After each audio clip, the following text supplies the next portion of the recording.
Hello ಗೆಳೆಯರೆ, welcome to S P Kannada channel. ಈ ಒಂದು ವಿಡಿಯೋದಲ್ಲಿ ಅಂತಾರಾಷ್ಟ್ರೀಯ ಮಹಿಳಾ ದಿನದ ಸುಂದರ ಕನ್ನಡ ಭಾಷಣ ನೋಡ್ತಾ ಇದೀವಿ. ಹಾಗೆ ಒಂದು ಭಾಷಣ ಅಂತಕ್ಕಂಥ ಇಷ್ಟ ಆಯ್ತಾ?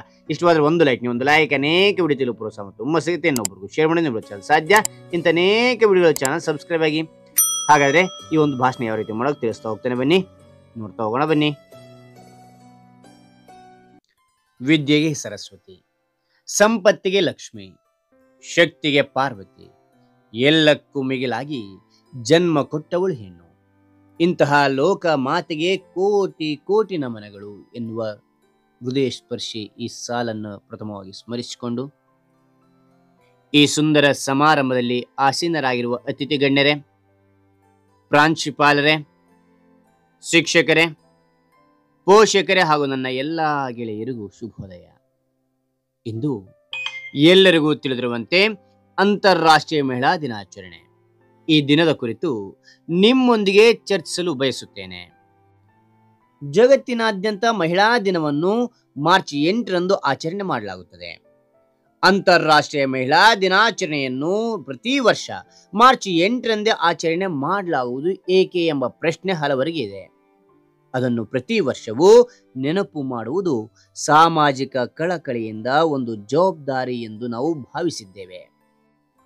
ಜಗತ್ತಿನ ಎಲ್ಲ ದೇಶಗಳು ಸಹ ಅಭಿವೃದ್ಧಿಯ ಪಥದಲ್ಲಿ ತಾವು ಮುಂಚೂಣಿಯಲ್ಲಿರಬೇಕು ಎಂದು ಬಯಸುತ್ತಿರುವ ಈ ಸಂದರ್ಭದಲ್ಲಿ ತಂತ್ರಜ್ಞಾನ ಆವಿಷ್ಕಾರಗಳೊಂದಿಗೆ ಅನ್ಯ ಗ್ರಹಗಳಲ್ಲಿ ವಾಸಿಸಲು ಯೋಗ್ಯ ಸ್ಥಳವನ್ನು ಹುಡುಕುತ್ತಿರುವ ಪ್ರಯತ್ನಗಳ ಸಂದರ್ಭದಲ್ಲಿ ಇಂದು ಮಹಿಳೆಯರು ಒಂದೇ ಕ್ಷೇತ್ರಕ್ಕೆ ಮೀಸಲಿರದೆ ತಂತ್ರಜ್ಞಾನ, ಆರ್ಥಿಕ, ರಾಜಕೀಯ, ರಕ್ಷಣೆ ಸೇರಿದಂತೆ ಪ್ರತಿಯೊಂದು ಕ್ಷೇತ್ರದಲ್ಲಿಯೂ ತಮ್ಮದೇ ಆದ ಛಾಪನ್ನು ಮೂಡಿಸಿದ್ದಾರೆ.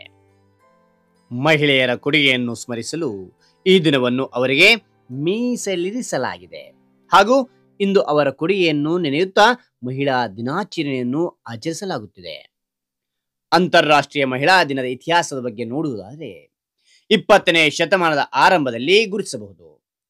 ಸೋಷಿಯಲಿಸ್ಟ್ ಪಾರ್ಟಿ ಆಫ್ ಅಮೆರಿಕ ಘೋಷಣೆಯ ನಂತರ ಫೆಬ್ರವರಿ 28, 1909ರಂದು ಯುನೈಟೆಡ್ ಸ್ಟೇಟ್ಸ್ನಲ್ಲಿ ಮೊದಲ ರಾಷ್ಟ್ರೀಯ ಮಹಿಳಾ ದಿನವನ್ನು ಆಚರಿಸಲಾಯಿತು.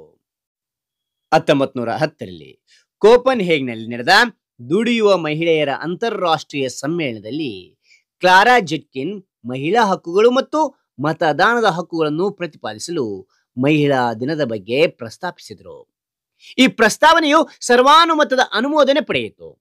ನಂತರ ಮೊದಲ ಬಾರಿಗೆ ಅಂತಾರಾಷ್ಟ್ರೀಯ ಮಹಿಳಾ ದಿನವನ್ನು 1911ರಲ್ಲಿ ಆಸ್ಟ್ರಿಯಾ, ಡೆನ್ಮಾರ್ಕ್, ಜರ್ಮನಿ ಮತ್ತು ಸ್ವಿಟ್ಜರ್ಲೆಂಡ್ನಲ್ಲಿ ಆಚರಿಸಲಾಯಿತು.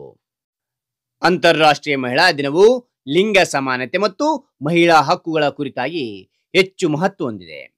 ವಿಶ್ವದಾದ್ಯಂತ ಮಹಿಳೆಯರ ಸಾಮಾಜಿಕ, ಆರ್ಥಿಕ, ಸಾಂಸ್ಕೃತಿಕ ಮತ್ತು ರಾಜಕೀಯ ಸಾಧನೆಗಳ ಬಗ್ಗೆ ಜಾಗೃತಿ ಮೂಡಿಸುವುದು ಅಂತಾರಾಷ್ಟ್ರೀಯ ಮಹಿಳಾ ದಿನದ ಮಹತ್ವವಾಗಿದೆ ಎಂಬುದನ್ನು ತಿಳಿಸುತ್ತಾ ನನ್ನ ಈ ಭಾಷಣವನ್ನು ಮುಗಿಸುತ್ತೇನೆ. ಭಾರತ ಮಾತೆಗೆ ಜಯವಾಗಲಿ, ಭಾರತ ತಾಯಿಗೆ ಜಯವಾಗಲಿ. ಜೈ ಹಿಂದ್, ಜೈ ಭಾರತ್. ಹಾಗಾದ್ರೆ ಈ ಒಂದು ಭಾಷಣ ಅಂತಕ್ಕಂಥ ಇಷ್ಟವಾಯ್ತಾ? ಇಷ್ಟವಾದ್ರೆ ಒಂದು ಲೈಕ್, ಅನೇಕ ವಿಡಿಯೋ ತಿಳಿದು ಪ್ರೋತ್ಸಾಹ ಮತ್ತು ತುಂಬ ಸಹಿತ ಇನ್ನೊಬ್ಬರಿಗೂ ಶೇರ್ ಮಾಡಿ ನಿಮ್ಮ ಚಾನಲ್ ಸಾಧ್ಯ ಇಂಥ ಅನೇಕ ವಿಡಿಯೋಗಳ ಚಾನಲ್ ಸಬ್ಸ್ಕ್ರೈಬ್ ಆಗಿ. ಮತ್ತೊಂದು ಹೊಸ ವಿಷಯದೊಂದಿಗೆ ಮತ್ತೊಂದು ಹೊಸ ವಿಡಿಯೋದಿಂದ ಭೇಟಿ ಆಗ್ತೇನೆ. Thank you for watching. Bye.